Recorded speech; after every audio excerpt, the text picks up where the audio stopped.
You want to come and make a speech? Hush up, boy. When it comes to illegal migration, you've seen it come down by more than 90%, and that's because of the actions that the president has taken. There's a new social media app called Blue Sky, and on it, Senator Brian Schatz from Hawaii, Democrat, he just tweeted, quote, "The only way to prevent default with a bipartisan majority and 60 in the Senate."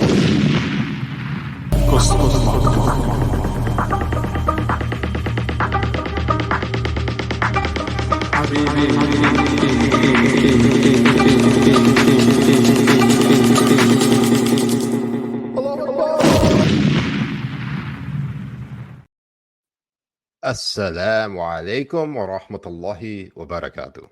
Wa alaikum assalam wa rahmatullahi wa barakatuh. What's going on, Habibis? I'm Siraj Hashmi. I'm Jay Kobbe. And we're the Habibi Bros. Welcome to another episode of Habibi Power Hour, live on Rumble. Good evening, Habibis. How are we doing, Jay? Wonderful. I got my my lime and gin Reuben.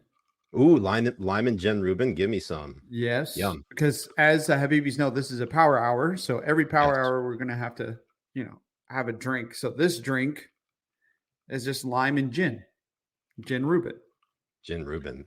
That glass is looking thick, by the way. I like gin Reuben. Yeah, it's really good. It helps. It goes down nice and easy. That's good. She's usually good at going down nice and easy. Yeah, she was ill prepared. So sometimes she's ill prepared, like when she has to like improvise, but ultimately, she gives that good sloppy. Anyways, hit that like and subscribe button or that follow and join button. $5 a month to join our locals. We got rid of the promo codes because all you broke bitches didn't want to join us. And so now there's no, you have to just straight up pay. I'm sorry. No. Let's bring back the promo codes. Hold on 1 second. Wait a minute. We're gonna bring back the promo codes here in a little bit. But if you join our locals, I mean, this past Sunday we had a fantastic stream with a lot of the Habibis that were on our Discord. Because when you get on locals, you have access to Discord, and we were doing some Jackbox games. Some Jackbox games. That's right. Jackbox games. That's right. And luckily, we were doing it on Rumble, because if we were on any other platform, there is no fucking way we would be doing this today. Suspended and canceled and fined. Oh my god! So it was a lot of fun. It was Habibi's R-rated. Yes, 100%. Habibi's Unchained. Habibi's Unchanged. And you probably noticed that we actually have sponsors. You look in the description, and while Nutrisystem and Alpha Paw, we're still figuring that out. I put the links in there anyways. At least with the promo, if you sign up for Acorns, you get a $20 bonus as part of your investment. So use the Habibi Bros code. It's literally just click on the link. So do it, Habibis. For $20, you can go and buy FCB Bank right now. Oh no, actually you can't. They've been taken over. That's the third bank that's been taken over. That's really that's right. It's not that like completely flew under the radar this week, did it not? Yeah, with every other crazy thing that's been going on. I mean, everybody's just lapping it up at the White House Correspondents Dinner, and Joe Biden is basically making jokes about basically everyone. And then, well, don't we have a bunch of clips about that? Is Spencer, our producer, who is the worst producer on the planet, going to show us what happened? Maybe we'll see it. 14 seconds. My first 2 years in office. I'll talk for 10 minutes, take 0 questions, and cheerfully walk away.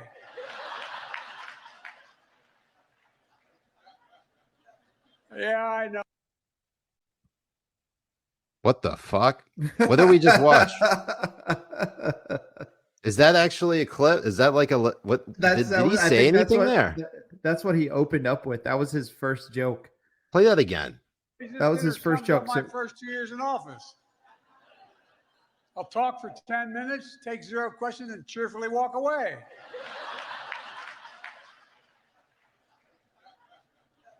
Yeah, What- I know. Who wrote this shit? Did he write it? Fuck no. He barely knows where he is. I don't That's think right. He wrote can't it. even read. He's No. illiterate. But I mean, he came up and he said that the dinner sums up his 2 years in office, and it's fucking hilarious because he's laughing at these people. It's not a joke. This is literally what he does.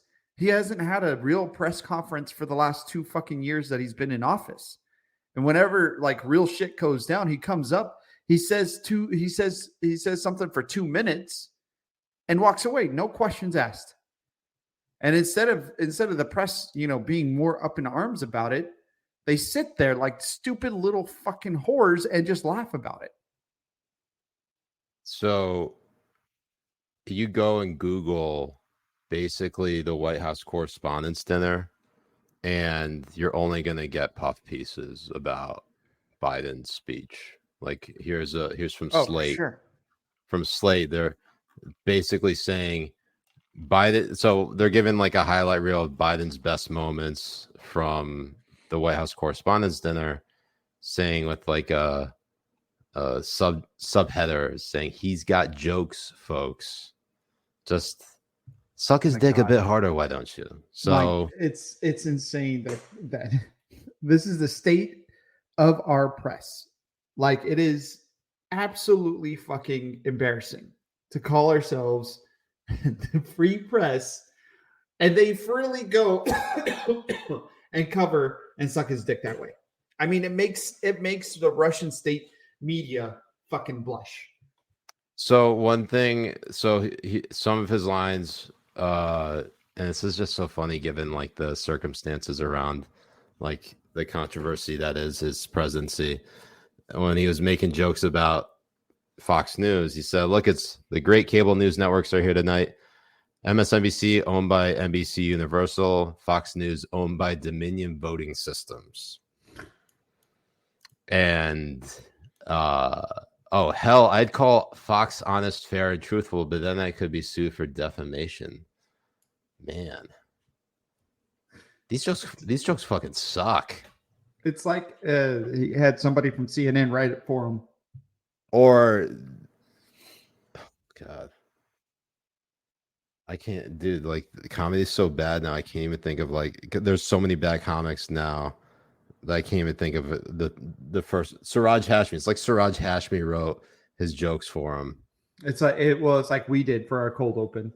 Yeah, that's how bad it is. It's beautiful. I beautiful. mean, it's not only that, but it makes a mockery of the whole idea of what the press and the White House are supposed to be between each other. I mean, the Correspondents' Dinner used to be where they would, after it was seen as a hostile relationship, usually when you're having the press secretary engage with the press, it's supposed to be a little bit more hostile than what it is. Right, adversarial, if anything. And then you have the Correspondents' Dinner to make it all seem like it's all everyone's just doing their jobs and this is the end of it and a celebration. But instead, it is not that way from the beginning. They are in they softball the fuck out of this black lesbian press secretary. They don't ask her hard questions, and they let her get away with a bunch of nonsense. The only people who really hold her accountable is like douchey, and that's about it. And that other one from Fox, I think it's a blonde chick. You have any idea how little that narrows it down? I know. I know. There's something about the media and blonde chicks. I don't understand it. Like all of the anchors on CNN are all blonde chicks too. It makes zero fucking sense to me. Why? What is it about it? They're all blonde. They are. All of them. Every single one. I don't know why that is. Anyways, at one point in the evening, at the very beginning of the White House Correspondents' address that Biden gave, he actually addressed Evan Gershkovich, who is the Wall Street Journal reporter currently detained in Russia. And I think I have a snippet here. Spencer, before we play your clip, we're going to play my shitty clip and see if it actually goes through. Newspapers or newspapers without a government. I should not hesitate to prefer the latter. Hold on. Great. Now it's going to freeze like it always does. Why don't you just let it play? Because I'm a boomer, Jay. I know. I don't understand. I mean, we know what he was going to talk about and get to. Like, we don't have to listen from. But I can't. But I can't wait. I have zero patience. Well, now we have to fucking let it load instead of you just letting it play from where it was. No, we are going to see this through, Jay. We are. And not only us, but also the Habibis. But also the Habibis. In the meantime, let's enjoy some. Oh, okay. There we go. And quite frankly, to the world, the free press is a pillar, maybe the pillar of free society, not the enemy. Thomas Jefferson wrote. Of course they're gonna go. Oh, all of them are clapping like little. Oh, hold on. In the very next sentence, Thomas Jefferson, Mr. President, Jefferson owned slaves. Canceled. That's it. He's out. Done. He's impeach. Gone. He's gone. I mean, he says these fucking buzzwords bullshit just so they can start masturbating to themselves and shit. It's fucking ridiculous. Yeah, and if this doesn't make you hate the press more. If only Don Lemon lasted just one more week, he could have gone to the White House Correspondents Dinner to finger himself during the speech. Yeah, but we know that Biden, this administration doesn't like black gays. That's true too. Makes sense. That's why they made one of them a press secretary. A government without newspapers or newspapers without a government. I should not hesitate to prefer the latter. To Evan's parents, Ella, Mikhail, and sister Danielle, as I've told you in person, we, not just me, we all stand with you. Evan went to report in Russia to shed light on the darkness that you all escaped from years ago. Huh? Absolute courage. What? A handwritten letter from prison to his family. What did we escape years ago? Russian prison. We escaped. Oh, America escaped? All Americans. Years ago. All Americans escaped it. Okay. Yes. Got it. Quote, I am not losing hope. In an interview, his mom, Ella, said, one of the American qualities that we absorbed is to be optimistic. That's where we stand right now. To the entire family, everyone in this hall stands with you. We're working every day to secure his release. Which honestly, you all know it's bullshit. He needs to come out as a black. He needs to come out as a black lesbian ASAP. A black tall lesbian WNBA player. That's what he needs to. He needs to come out. I mean, and then they'll be like, "Oh, you want to release how many terrorists? We'll release all the terrorists. Every single arms dealer, every single Russian arms dealer that's living and breathing. Oh, that's on our custody. Oh, here you go. Yeah, absolutely. Give me one of them shitty WNBA players. It's like, what the fuck good did we bring back to release someone with literally the name of I Kill Kittens? Like, I don't get it. Is there one that I Behead Puppies? Can we release the guy who calls himself I Behead Puppies for this guy or something? I would love it. I would love it if we should just hand over. We just give them Andrew Cuomo. He killed everyone's grandma and grandpa in New York. Surely he should be of some value to the Russian government, right? For us to be able to release Evan Gershkovich. Evan Gershkovich. Trade Andrew Cuomo for Evan Gershkovich. That's a good trade, is it not? Yeah, yes, Habibi. It's a good trade, yes. What? You're hesitating. Well, are you saying that because the other guy was called, like, what was he called? The kid murderer or some shit? What was the who we released? What was his nickname? Oh, Lord of War. Lord of War. So we released the Lord of War. So you want to release the grandmother killer back to Russia? Yes. So you say, but it doesn't make sense. Is Andrew Cuomo a Russian prisoner? No, I mean he's a prisoner in his own mind, of his own making. So we give him. Are you fasting for one of your makeup fasts? Oh, I see what you're saying. No, I'm just not funny tonight. I'm just retarded. Oh, speaking of retarded, we're gonna turn off our live stream on YouTube. So come join us over on Rumble. All right, now that that's off. Sorry, it wasn't making any sense to me because it's a prisoner for a prisoner exchange. Oh, I was just saying, do we have any. Somebody? No, I'm just saying that the U.S. should just literally trade any, like, not even a prisoner, just like send them someone who's actually either in prison or not in prison.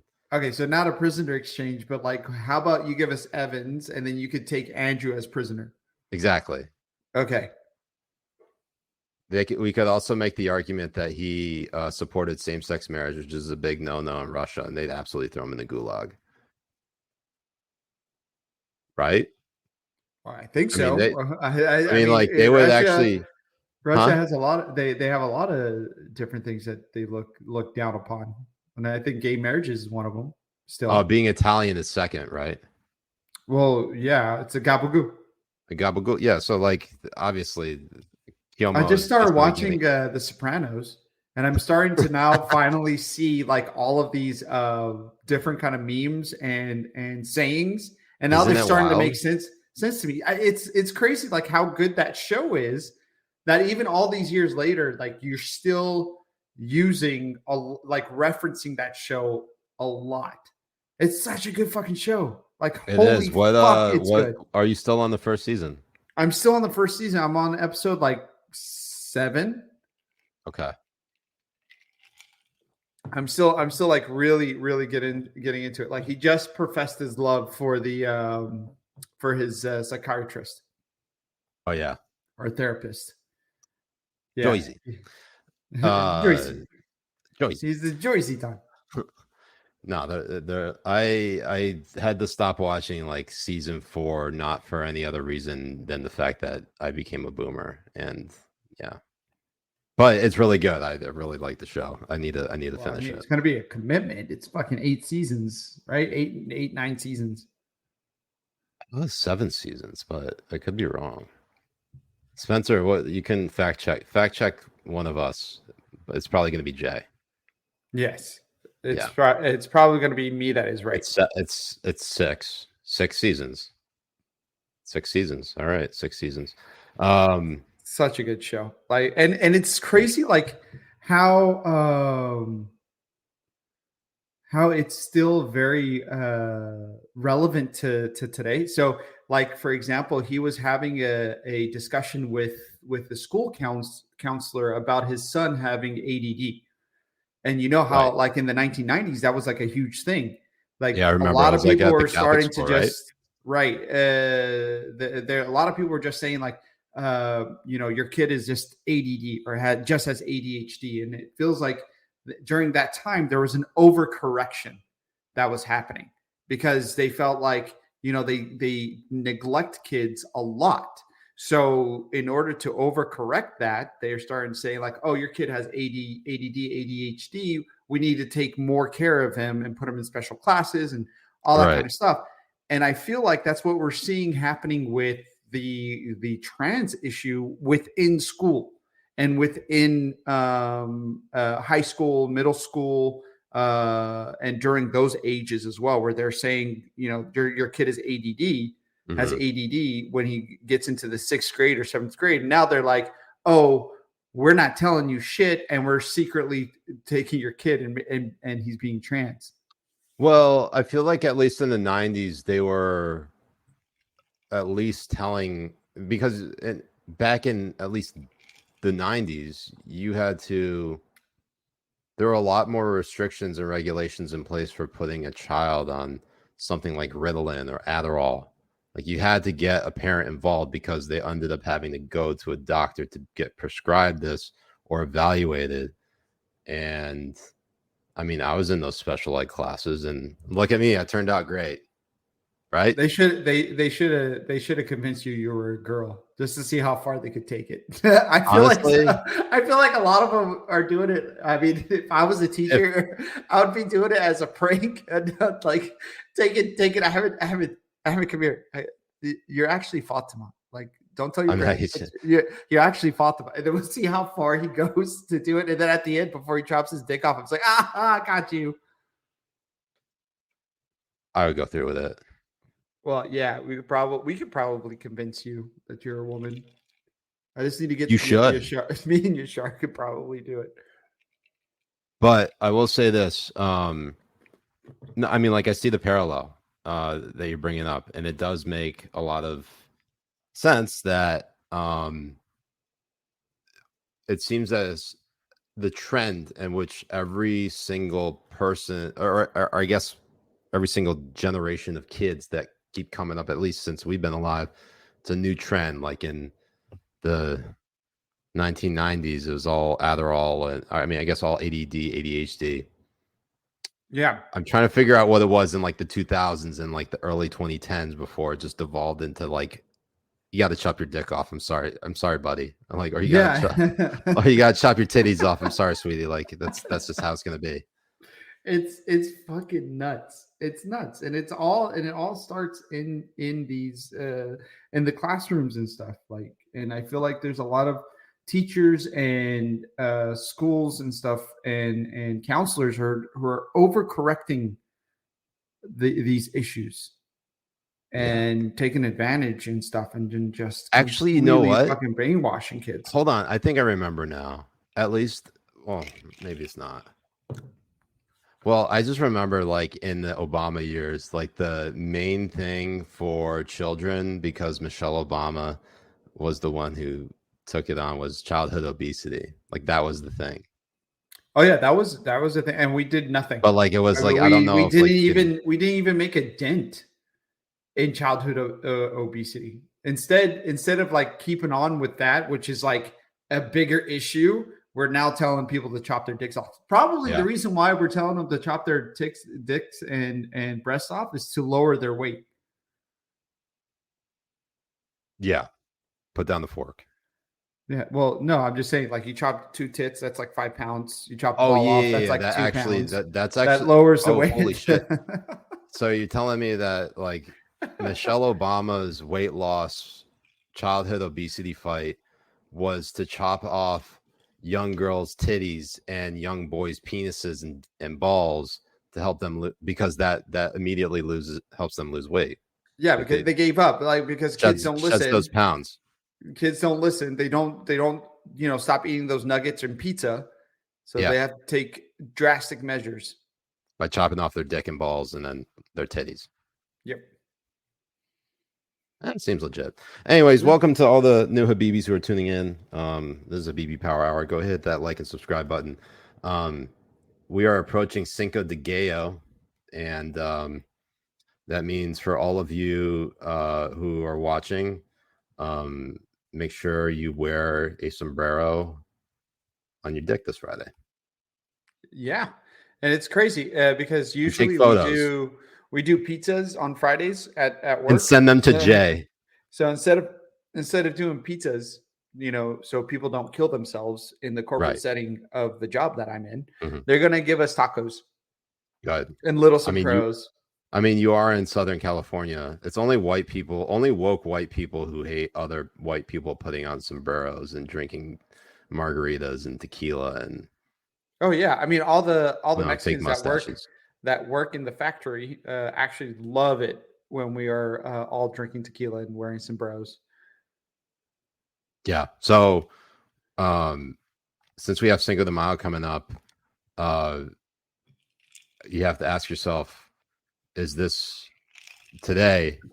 The Biden administration announced that they were sending 1,500 troops to the southern border. Are the two related?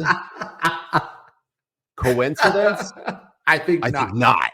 I think not. With the amount of illegal aliens jumping the fence and coming over here, you can never be too careful when you're mixing tequila and tacos with the illegal activities. Yeah, with fentanyl. Just don't make sure your tacos and tequila aren't laced with fentanyl.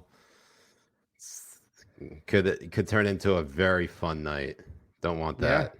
So there's no real crisis at the border, but we need to send 1,500 troops to hand out tacos for Cinco de Mayo. Right. That's what it is. Right. So I hope they're in their government sanctioned sombreros and mustaches. yes. So in order to stop the influx of Cinco de Mayo celebrators, President Biden announced, or at least his administration announced, that they're sending 1,500 active duty troops to the southern U.S. border with Mexico, and they are bracing for a possible influx of migrants seeking to take advantage of lifting the COVID era restrictions on asylum. That's what the official story is. But the real story is what we just said, Jay. Everyone's coming up to the United States to celebrate Cinco de Mayo. That's really the only reason. That is absolutely the only reason. And we have a good tweet on CNN reporting on the Cinco de Mayo camps in the streets of El Paso. Yeah, do we have that? Yeah, we do. Do we have that, Jay? Yes, do we have that, Jay? I have it open. See that clip. I would love to see that clip. You got it. I'll open it up how right he zoomed right past the, because he's not even on the right. He's not on the right. He had the Scott Jennings clip from CNN ready to go. Here, I got it. We never gave him the satisfaction. I got it. Oh, he got it. Okay, he got it. All right, let's go ahead. But it's like 17 seconds in, so he's got to restart that shit. It's gonna take him forever to do it. God, I know, with his fucking internet. Oh my God, I love how ready we are on these streams. God, here, let me just share mine. I'll just share mine. Okay. Yes. All right.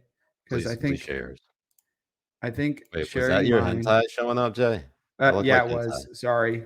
Let me share the right just let me know what you were watching later on.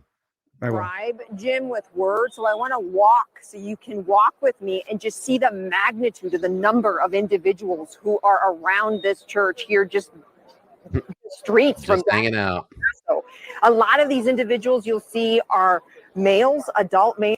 See, and what's amazing about this, instead of seeing in San Francisco, you see the same thing, but people ODing on fentanyl on the streets. Right.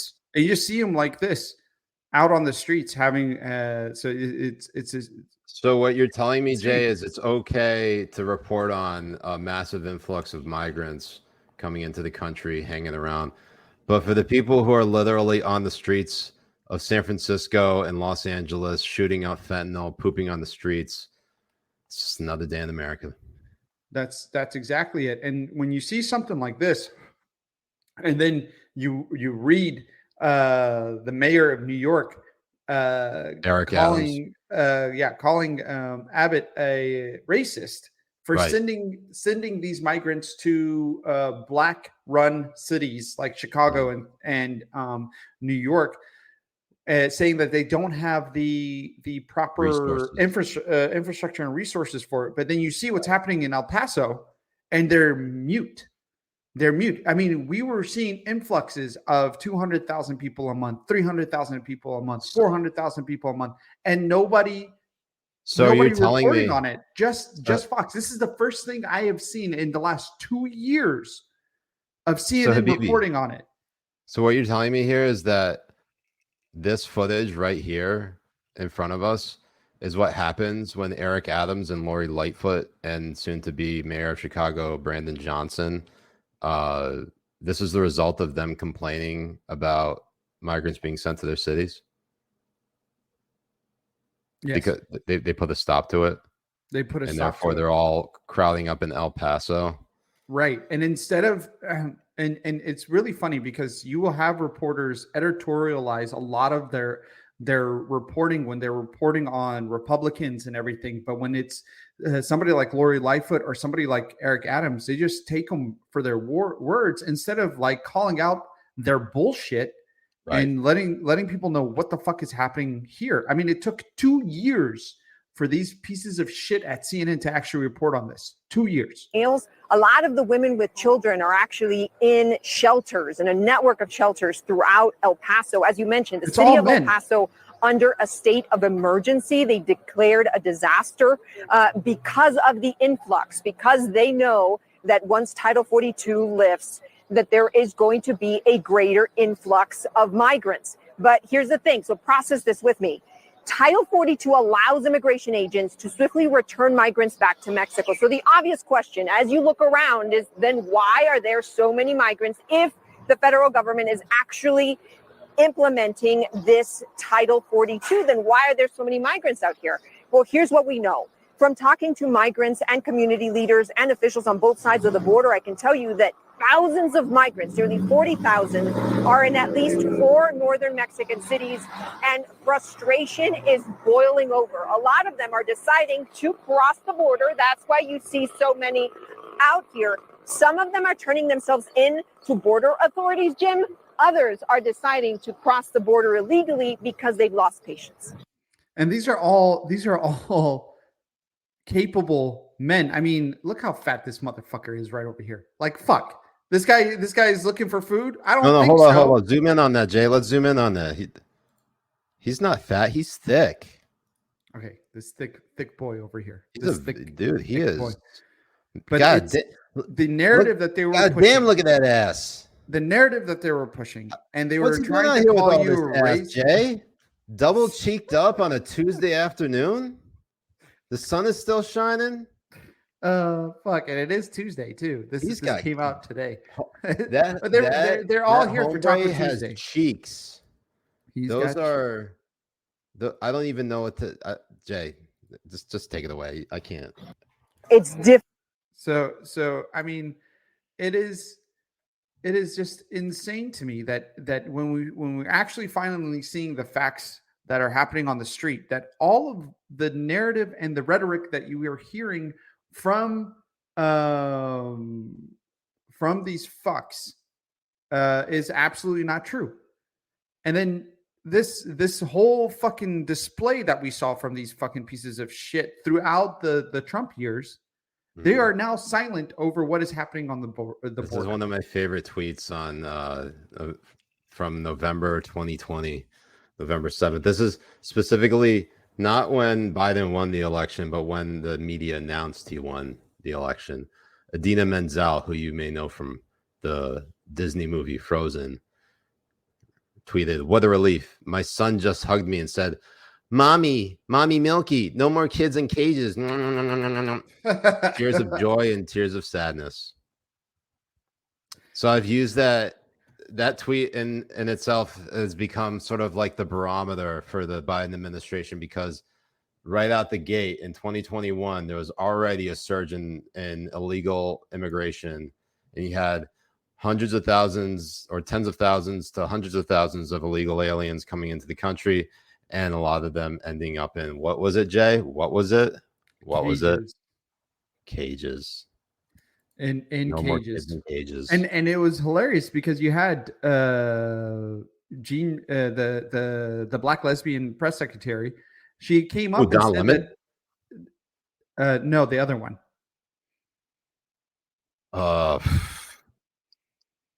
Will Smith?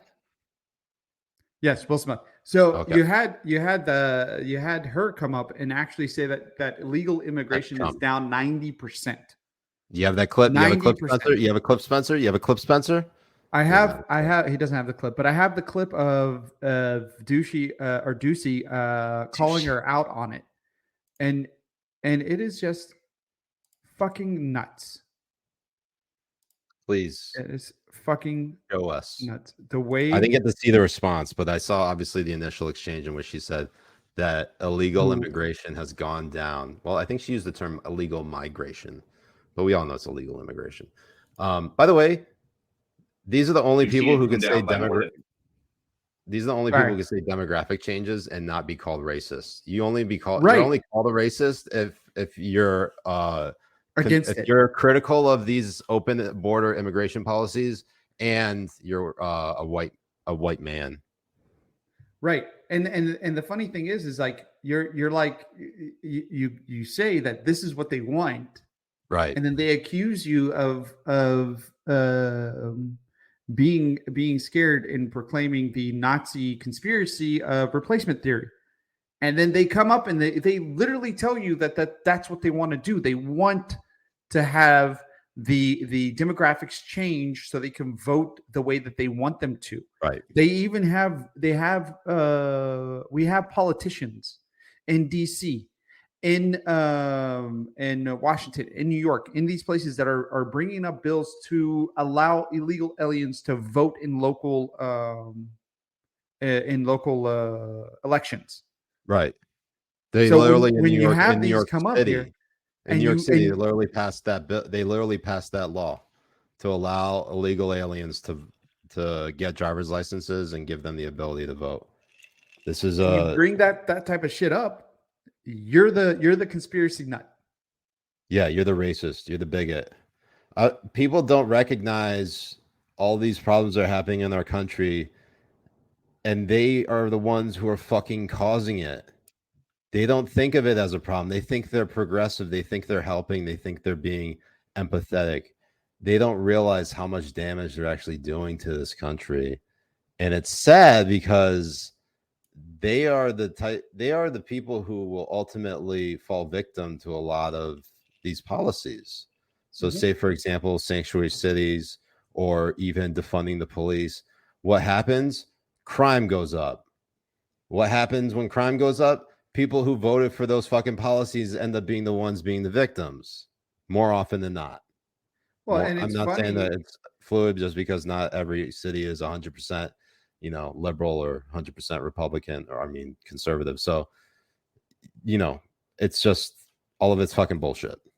No, it is, and the people who are the upper class people in San Francisco or in Chicago or any of these places, they vote for these laws that come into place that destroy the city, and then they get up and move. They move their business, they move their companies, they move themselves out of it. But the people who are the least capable are the ones who are going to continue to suffer. I mean, in Chicago itself, they closed down 4 Walmarts. 4 Walmarts. Yeah, and then what? They also closed like the Whole Food. There was like a major Whole Foods as well in San Francisco that closed down. In San Francisco, that closed down. Walgreens is closed down in San Francisco. Now Nordstrom's is leaving the Westin Mall in San Francisco. Is leaving the mall, and that is usually Hotel? No, the Westin Mall. Wait, Sorry, I'm retarded. You are. So there's a mall in San Francisco. Hold on. It's actually called the Westin Mall, not like the Westin Hotel. Yeah, West End. W-E-S-T. Or Westfield. Sorry, Westfield. Jesus Christ, Jay. Westfield Mall. So Nordstrom's is usually what they would call like an anchor department store, like Macy's and Best Buy and all that kind of stuff within a plaza. That is what they would call an anchor department store, which would allow other stores to flourish, because people usually go in for Nordstrom's and then they go for other stores. But they're going to be leaving that. And then in Chicago, the four major Walmarts leaving, the people who depend on Walmart and depend on having the prices that Walmart has and everything are not going to have access to that anymore. They're going to have to travel even further away in order to get their milk for their kids. And gas ain't going down. It's not like everyone in the city has a car as well. Like they got to rely on public transportation, and it's not like with inflation and with the price of energy, and because of our shitty domestic energy policies, like basically banning coal and trying to, and also I guess I'm not saying they're banning coal, but they're at least restricting or banning new oil. What is it? Oil drilling? new leases, Yes. oil drilling. That's right. New leases. Yes, and and you can see here. I mean, she is probably one of the biggest liars since the fucking Bush administration. What's wild is As like, a press Jay, secretary. you're one of you might be the only person I know who continually shouts from the mountaintops how big of a liar this woman is. And like, maybe I am not watching cable news as much as I used to, or simply following Twitter as much, but no one else is saying it. No, they won't. You don't. So we had during the this is what I always said during the Trump administration, you had the press go up to 11. So this is what they wanted their standard to be. And we all knew that this wasn't gonna last because we knew how they were during the Biden administration. But if this is the standard you're going to want to present yourself as like the truth seekers, gatekeepers of truth, and all that kind of stuff, you have to keep it at that standard. If you don't, people are going to see you for what you really are, and that is what the Biden administration showed us. You had Glenn Dickface over at the Washington Post, and Daniel Dickface Dale at CNN actually have lie counters. They had lie counters for every time the White House lied. Yeah. Where is that counter now? We have had nothing. Every single fucking time Jen Psaki or this bitch came up to talk, they have lied. And you will see here too how she tried to spin. Yeah, let's when watch. She was I saying want to 90% down. Because we got one more. We got another story. I want to watch this. All right, sorry. I'll shut up. No, you're fine. So Ducey is the one who's talking right now, asking the question. Said yesterday that when it comes to illegal migration, you've seen it come down by more than 90%. Where did that number come from? I was speaking. Is telling us the number is. I hear you. I'm about to answer. I'm about to answer you. Jake, you pause it. If the dramatic. She's looking sort of ill prepared for this press briefing. Bro, honestly, look at her. She's even looking through her notes exactly like our queen, Jen Rubin. It's like, it's somewhere. Hold on, Bill. Hold on.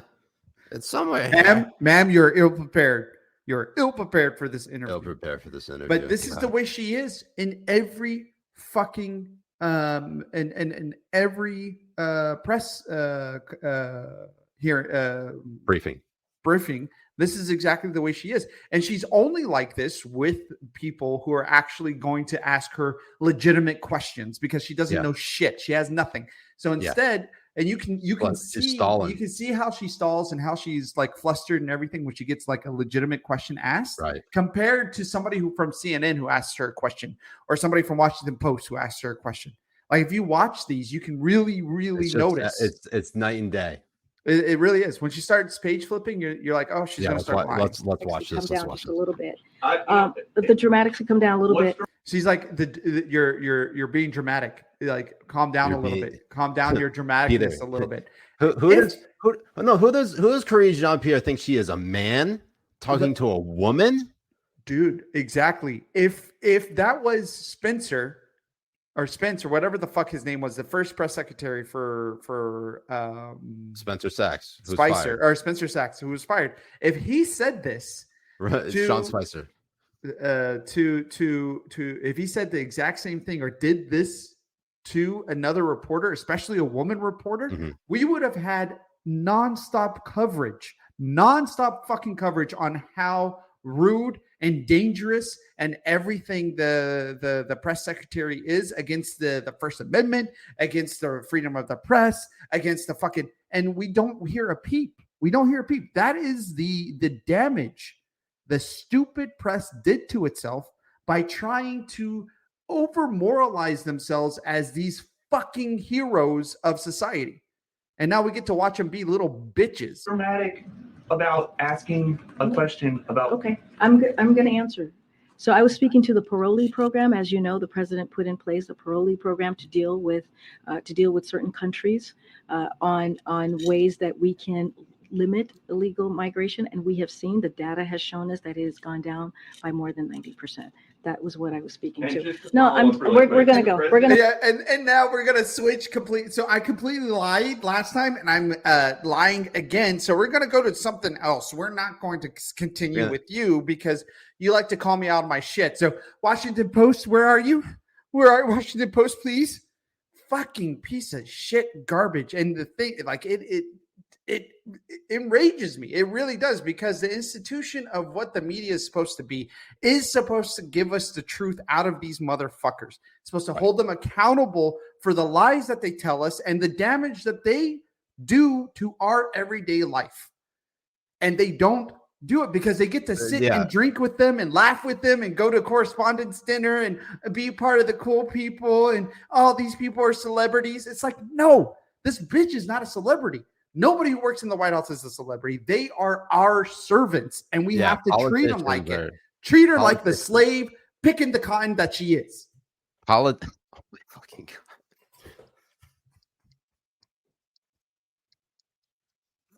Oh, Jay, I'm so glad that I at least turned off the YouTube portion of that. All right, what does this meme say? You can do the other view. All right, so I'm too powerful, he can't defeat me. Is that Jen Rubin? Looks like Jen Rubin. And I say no, but he can. It's Bill O'Reilly popping up here. It's beautiful. We want to get to our final story of the evening because Jay and I are going to try to do something new by actually running a tight ship and not going over an hour. So Jeffrey Epstein's private calendar was reported on by the Wall Street Journal, an exclusive published over the weekend, in which the former alive sex offender and child rapist Jeffrey Epstein met with some very prominent people, many of whom either worked in the Obama administration or now the Biden administration. See Exhibit A. CIA Director William Burns. CIA Director William Burns reportedly met with Epstein about a decade ago as he was preparing to leave government service.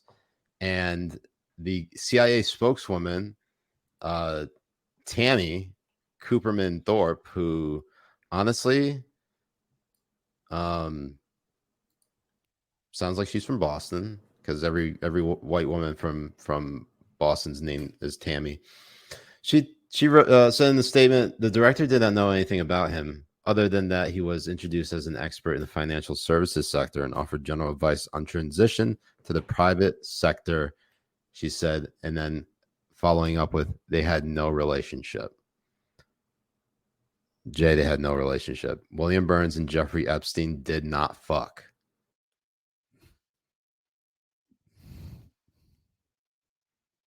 You hear me? I heard you. If it's like Jeffrey Epstein took CIA Director William Burns out to a nice steak dinner and never called him again. That's it. I think William Burns might be behind this. I think William Burns was the one who ultimately was sent in to kill Jeffrey Epstein at the instruction of Hillary Clinton. I mean, it's crazy that it's still been this long for us to start seeing the aftermath of Jeffrey Epstein being arrested. And it's not just the CIA, the ex-CIA director as well that's being named. It's a lot of executives in places like JP Morgan. It's Goldman Sachs. I mean, wait, hold on. Isn't our producer Spencer? Isn't his last name Sachs? Mm-hmm. Oh shit! Connect Spencer. dots. Connect them. Spencer probably is like in front of a bunch of people because he's still in school, because he's in college, and we only hire interns that we can abuse.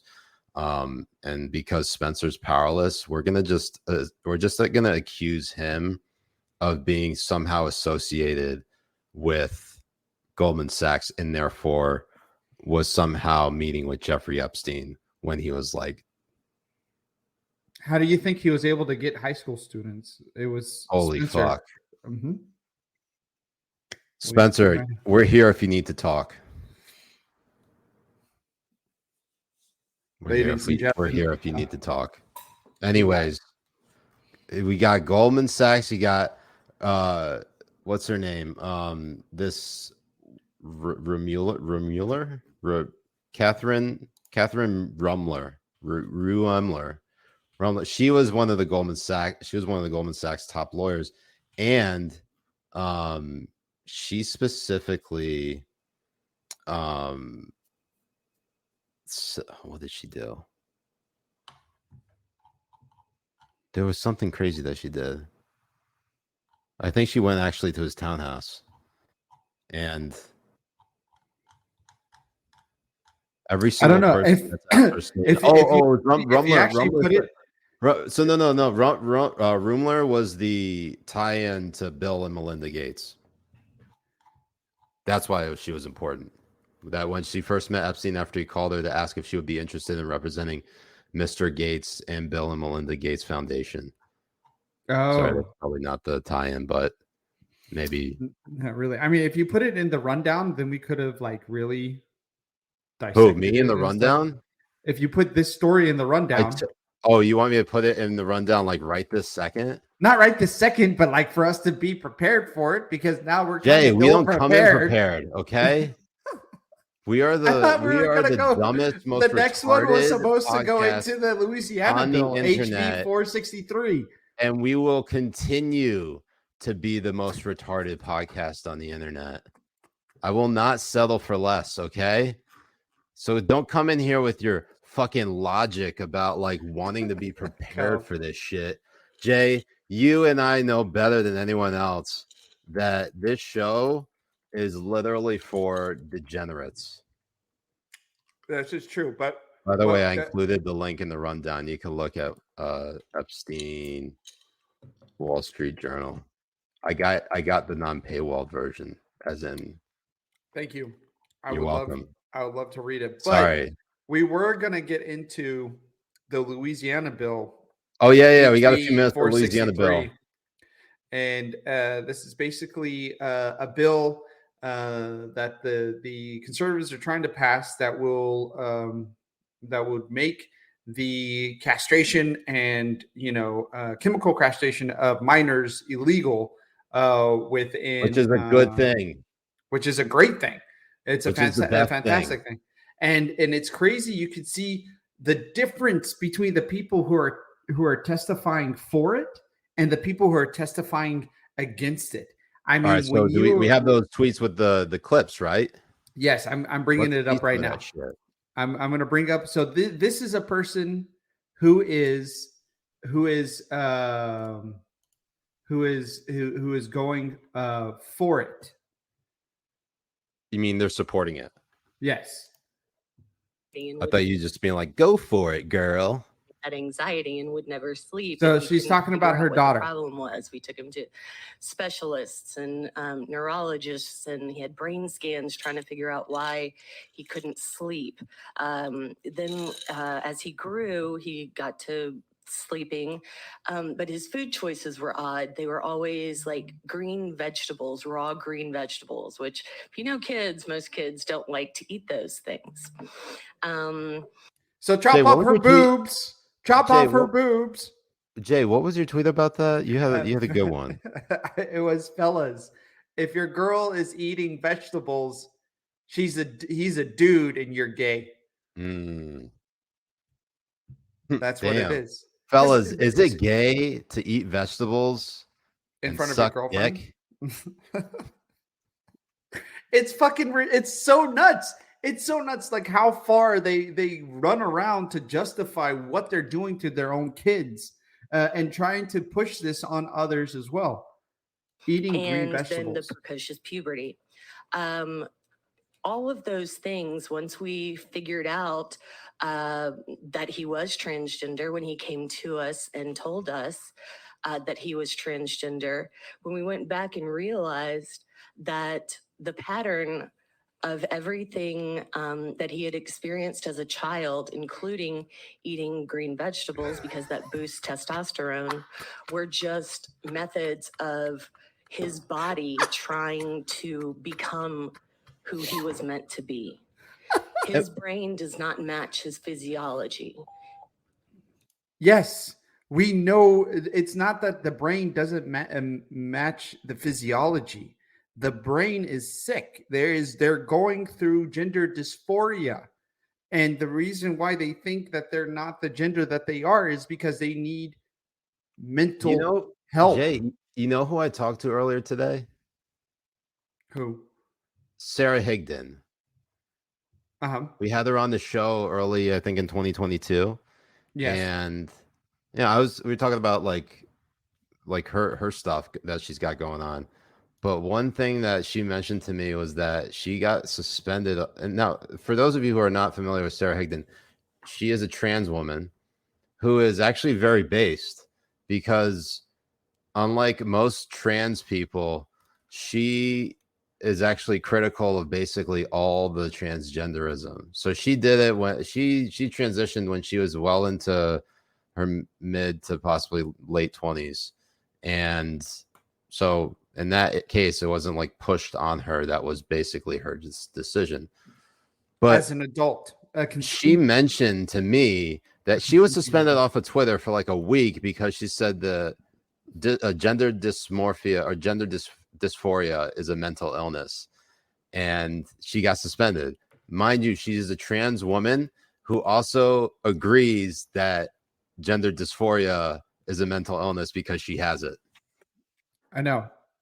And she's never going to call herself a real woman. And that's why I respect her, because she's actually honest with herself. Yep.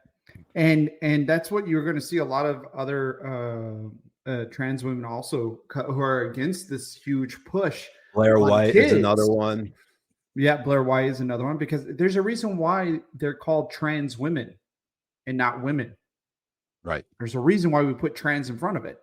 Yeah. But here's another person that is... Keep playing, because I know we're running out of time. Here's another person that is pushing for this to stop this bill. So hold on, there's someone who opposes it or supports it? Oh, they definitely support it. I am a big gay baby. My pronouns are they, them. What are yours? I'm so happy that I'm speaking right after you. That was so beautiful.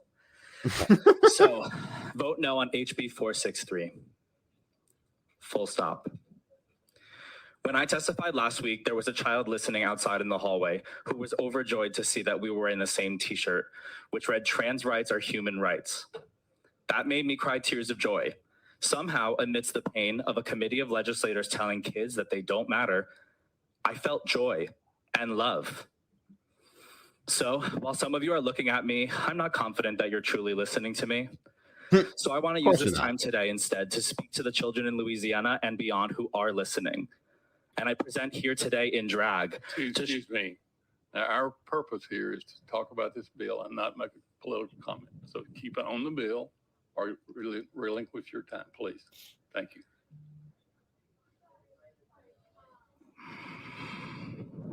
Can I hold a moment of silence for the rest of my minute, please? Hold on. Rewind it. I missed that. Please.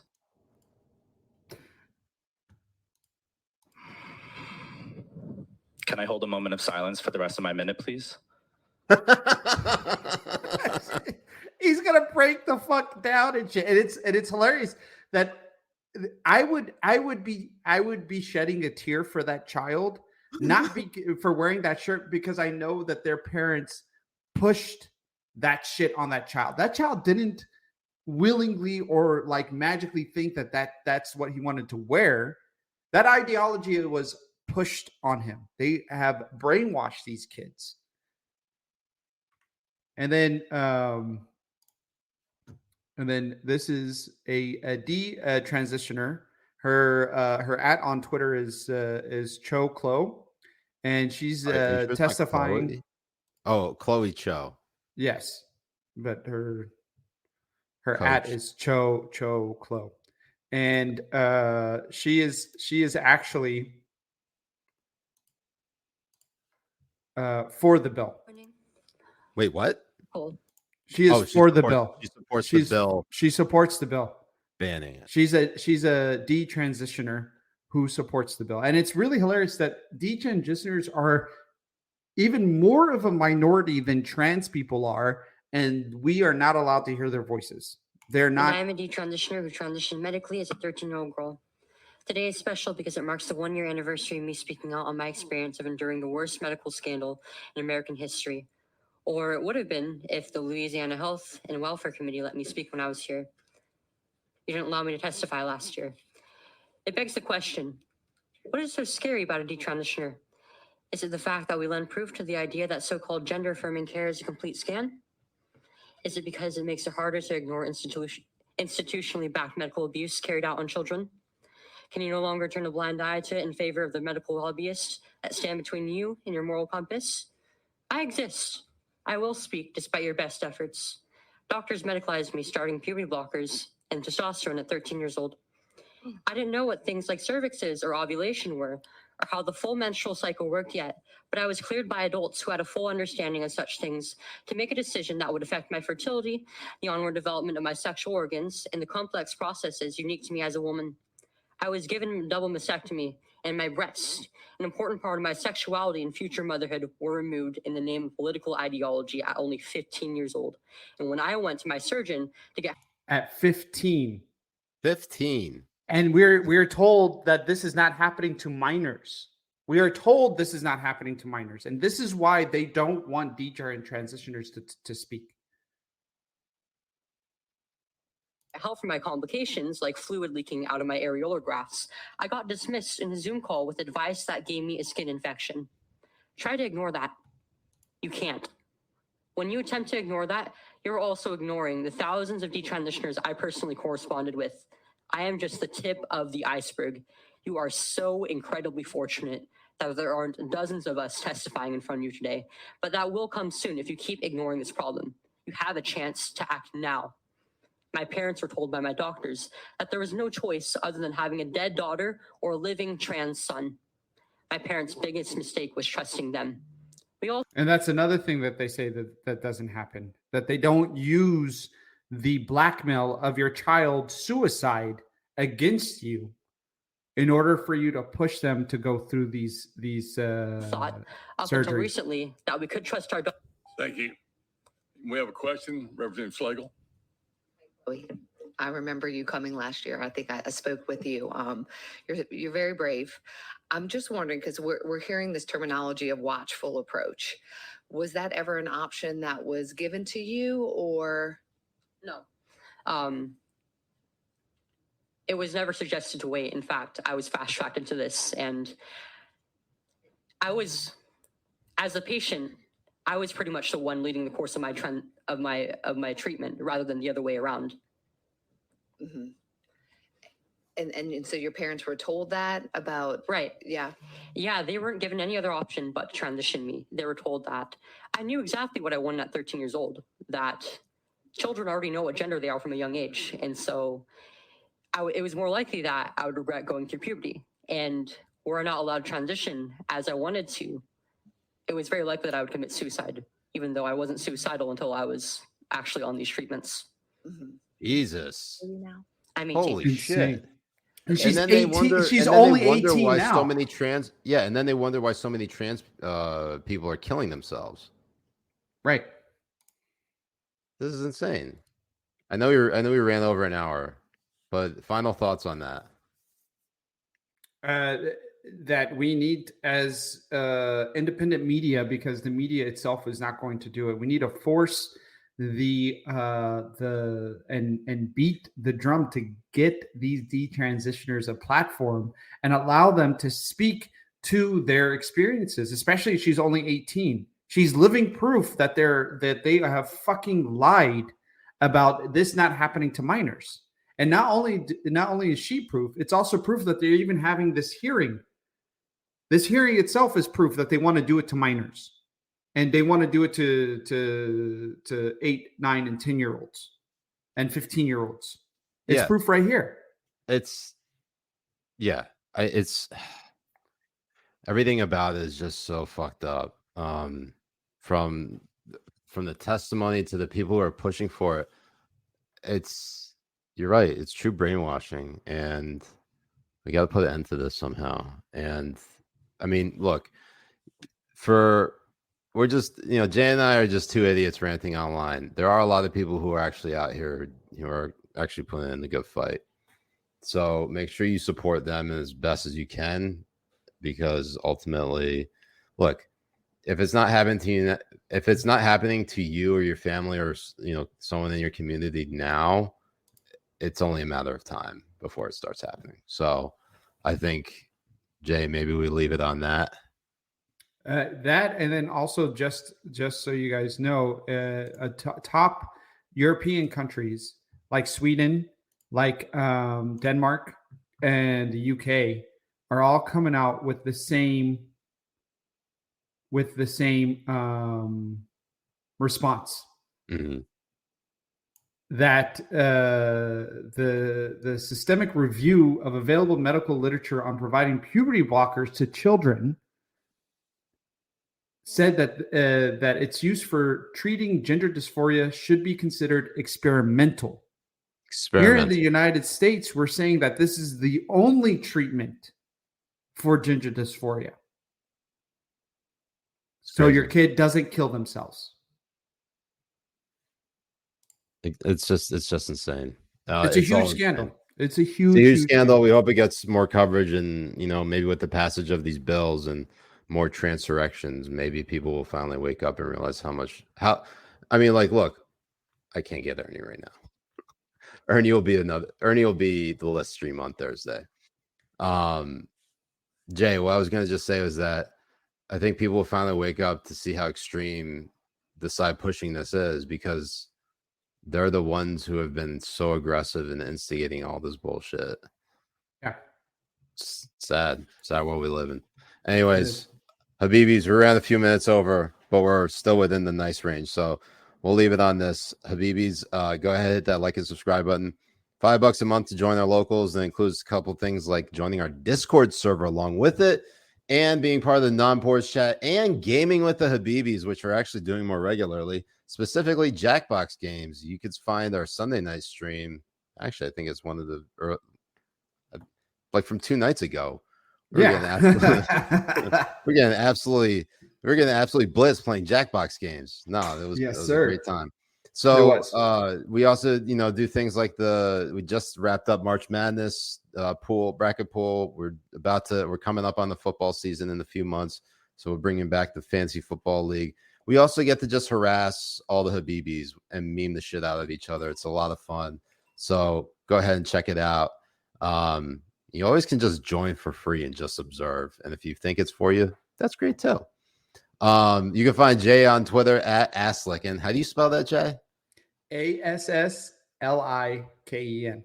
You can find me on Twitter at Siraj A Hashmi. That's SIRAJ AHASHMI. Yes, my father, Dr. Fayaz Hashmi, will just completely disown me and deny that I was ever a Hashmi after he sees Habibi Power Hour once. Yeah, same thing with my dad. So Habibis, thank you to Spencer. Spencer, say hi. Hi everyone. Don't forget to hit that Shut like the and fuck subscribe up, button. Spencer. Get the hell out of here. You can find him on Twitter at Spencer_Sacks. He's a good kid. We just like to fuck with him. Ben Morrissey, our list turn. You can find him, Ben Morrissey 16 or some shit like that. They're all fired. Fuck them. Anyways, yes. Habibis, thank you so much for your love and support, for tuning in. Make sure you keep it locked here, because ultimately Jay and I are the only Habibi jihadis who are willing to fly a plane called truth into a building called power. Masalama, Habibis.